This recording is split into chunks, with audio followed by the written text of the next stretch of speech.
China మాందా చుట్టుకుని ASI మెడకి గాయాలయ్యాయి. ఈ ఘటన ఉప్పల్ పరిధిలోని సౌత్ స్వరూప్ నగర్ లో చోటు చేసుకుంది. ఉప్పల్ నుంచి నాంపల్లి ఎగ్జిబిషన్ డ్యూటీ కోసం ఏఎస్ఐ బైక్ పై వెళ్తుండగా ఆయన మెడకు చైనా మాంజా చుట్టుకుంది. దీంతో తీవ్ర రక్తస్రావం కాగా హుటాహుటిన ఎల్బీ నగర్ లోని కామినేని ఆసుపత్రికి తరలించారు. చికిత్స వేసిన వైద్యులు ప్రాణాపాయం లేదని చెప్పారు. నల్లకుంట పిఎస్ లో ఏఎస్ఐ నాగరాజు విధులు నిర్వర్తిస్తున్నారు.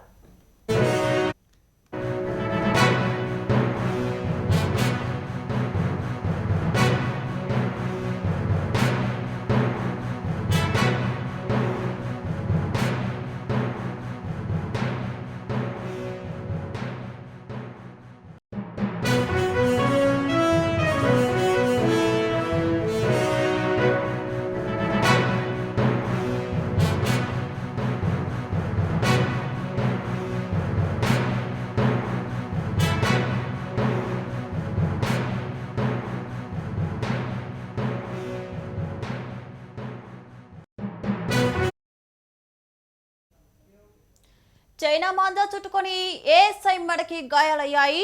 ఈ ఘటన ఉప్పల్ పరిధిలోని సౌత్ స్వరూప్ నగర్ లో చోటు చేసుకుంది. ఉప్పల్ నుంచి నాంపల్లి ఎగ్జిబిషన్ డ్యూటీ కోసం ఏఎస్ఐ బైక్ పై వెళ్తుండగా ఆయన మెడకు చైనా మాందా చుట్టుకుంది. దీంతో తీవ్ర రక్తస్రావం కాగా హుటాహుటిన ఎల్బీ నగర్ లోని కామినేని ఆసుపత్రికి తరలించారు. చికిత్స చేసిన వైద్యులు ప్రాణాపాయం లేదని తెలిపారు. నల్లకుంట పిఎస్ లో ఏఎస్ఐ నాగరాజు విధులు నిర్వహిస్తున్నారు.